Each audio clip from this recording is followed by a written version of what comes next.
Hörmətli riyaziyyat həvəskarları, keçən videomda mən sizi üçbucaqlara həsr edilmiş universal eyniliklə tanış etmişdim.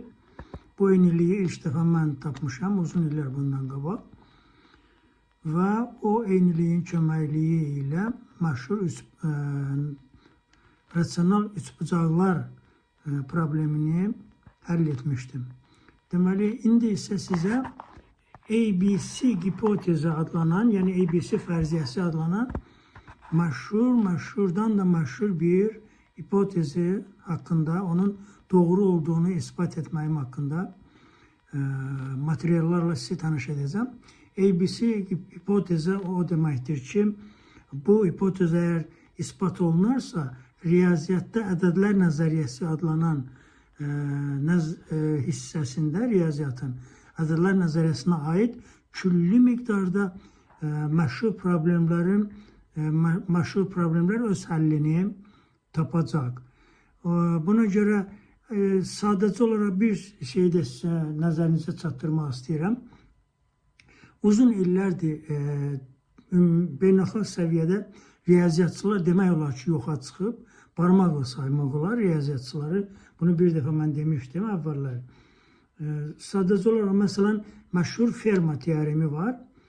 Bu Fermat teoremini Andrew Wiles, Amerika riyaziyyatçısı ispat edib. Minlərlə, yüzlərlə, minlərlə məncə səhifədə yazıb. Və o ispatı dünya qəbul etdi. Necə qəbul etdi? Bir neçə nəfər yoxladı. Digər bütün dünya inandı onlara, sadəcə olaraq razılaşdılar. Amma riyaziyyat bu qədər mürəkkəb olmamalıdır ki, insanlar ona kiməsə inanıb razılaşsınlar. Hər bir riyazi problemi asan insan üçün başa düşülən şəkildə həll etmək mümkündür. Bütün riyazi problemləri. Bir də onu deyim ki, ümumiyyətlə o riyazi analiz deyilən bir bölmə ki var, istiqamət ki var. O istiqamətdə bütün dünya riyaziyyatçıları çaşbaş olublar. Onlar düzgün yolda değiller. Ne için? Bəli, orada problemler yaranır. Orada diferensiyal tənliklər, integral və s. onların üzerinde işləmək olar. Bu heç də çətin şey değil.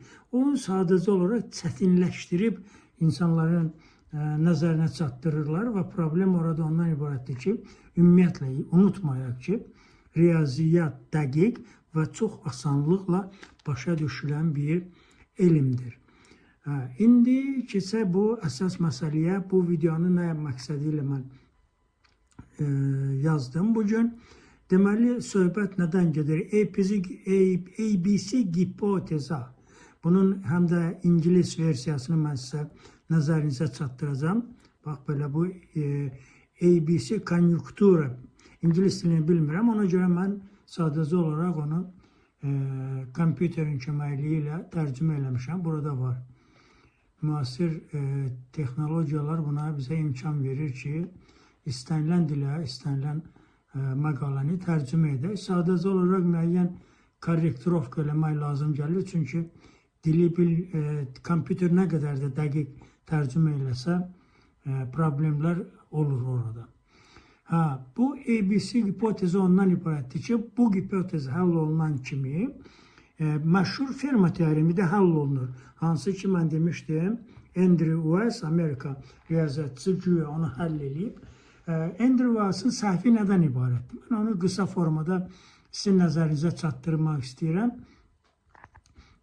Andrew Wiles qüvvətin 3'dən başlayaraq sonsuzluğa qədər olduqda, yəni x üstü n plus y üstü n bərabərdir z üstü n, x, y, z deməli natural ədədlər, n də təbii ki natural ədədlər ola bilməz. 3'ə bərabər və 3'dən böyük. O bir nəzəriyyə ilə, minlərlə səhifə ilə, əvvəlcə minlərlə səhifədə onu həll etmişdi. Sonra onu qısaldaraq yüzlərlə, bir neçə yüz səhifədə yerləşdirə bilmişdi ki, qoy oxumağa insanlarda həvəs olsun. Bir neçə yüz səhifə bu məsələyə düzgün deyil. Birincisi. İkincisi, bu məsələ qüvvətdə n bərabərdir 3 olarsa bir istiqamətdir. 3'dən böyük olanda tamamilə başqa bir istiqamətdir. Yəni bu iki müxtəlif istiqaməti bir nəzəriyyədə həll etmək qətiyyən mümkündür. Bunu bir qədər bu problemin həlli ilə məşğul olan adamlar bilərlər onu. Bəlkə bilərlər, deyə bilmərəm başqalarının adına. Söhbətlə, əgər elə bir adam varsa da o mənə videoma baxan deyil. Çünki Azərbaycanda elə adam yoxdur. Başqa ölkələrdəki bizim Azərbaycan dilində paylaşdığımız videolara heç kim baxmır. Uzun sözün qısası, bu ABC hipotezi hələ yox idi, belə bir ad yox idi. Sadəcə olaraq mən ferma teoremini həll etmişdim, məşhur ferma problemini mən həll etmişdim və orada elə bir metod işlətmişdim ki, indi sonradan, uzun illərdən sonra görürəm ki, orada mənim işlətdiyim o metodu ABC hipotezi adında ümumiləşdirilmiş formada irəli sürüblər. Bir neçə alim, Wikipediyada baxın, xahiş edirəm, özünüz daha dəqiq orada məlumatlar ingilis dilində, rus dilində və digər dillərdə öyrənə bilərsiniz. Azərbaycanda elm olmadığı üçün, Azərbaycanda təkcə təhsil yox, elm yox, ümumiyyətlə heç bir şey olmadığı üçün Wikipediya girirsən, Azərbaycan dilində bərbad haldadır hər şey. Elə bil ki, Azərbaycanın iqtisadiyyatının güzgüdə göründüyü əksidir orada. Nəysə, iqtisadiyyat tərəfi keçməyək, orada problemlərimiz çoxdur, qaydırıq riyaziyyata. Bir dənə də sizə bir söz deyim, bu Misir Mardanovu təəssüflər olsun ki, işdən çıxartdılar. Mən istərdim ki, onu biraz tərifləyim, ara bir həm də tənqid eləyim bəzi işlərinə görə, düzgün görmədiyi işlərinə görə. O məni bütün platformalardan silib, vəzifəsindən sui-istifadə edərək. Amma ümumiyyətlə kimi dindirirsən, deyir ki, Misir Mardanov rüşvət alıb diplom paylayıb. Yalandır. Misir Mardanov rüşvət alıb diplom paylamayıb. Misir Mardanov rüşvət alıb heç bir müəllimi də işə götürməyib. Misir Mardanov görüb ki, külli miqdarda müəllim ordusu çatışmamazlığı var. Və bir qədər, necə deyərlər, yaşıl svetoforu yandırdı, dırnaq arası desək, imkan verdi. Ola bilsin kimsə onun ətrafında rüşvətxorluq eləyib, ola bilsin heç eləməyiblər. Əsas onu demək lazımdır ki, Misir Mardanov orada çox gözəl bir addım atıb. Eşq olsun o addımına görə ki, nəyə görə? Çünki heç kim o vaxtı müəllim işləmək istəmirdi.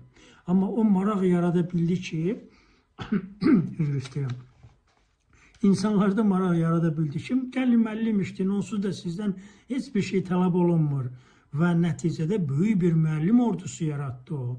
Və indiki o, kimdir o, təhsil naziri işte, heç bilmirəm, bilmək də istəmirəm, o yoxdur elə bir yer üzündə.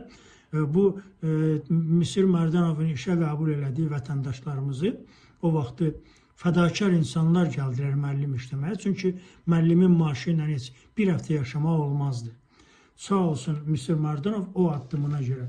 Bunu nə üçün dedim? Çünki o özünü ya təvazökarlıq eləyir, ya da özünü müdafiə eləməyi bacarmır. Hər tərəfdən ona hücum edirlər. Eyni zamanda mən də onu haqlı olaraq tənqid eləmişəm, eləyirəm, eləyəcəm də riyaziyyat sahəsində. Amma bu işində ona eşq olsun deyirəm. İndi qayıdaq yenə bizim ABC hipotezimizə. İndi baxın, burada rus dilində oxuya bilərsiniz, götürüb tərcümə eləyə bilərsiniz. İndi süni intellekt hər şeyi tərcümə eləyir. Suallarınız olsa mənimlə əlaqə saxlaya bilərsiniz. Burada mənim e-mailim var, elektron ünvanım var. Mənimlə əlaqə saxlaya bilərsiniz. Eyni zamanda ingilis dilində də burada var. Screen eləyib tərcümə eləyə bilərsiniz və nəticədə heç bir problem olmaz. Sizə uğurlar arzulayıram. Çox sağ olun.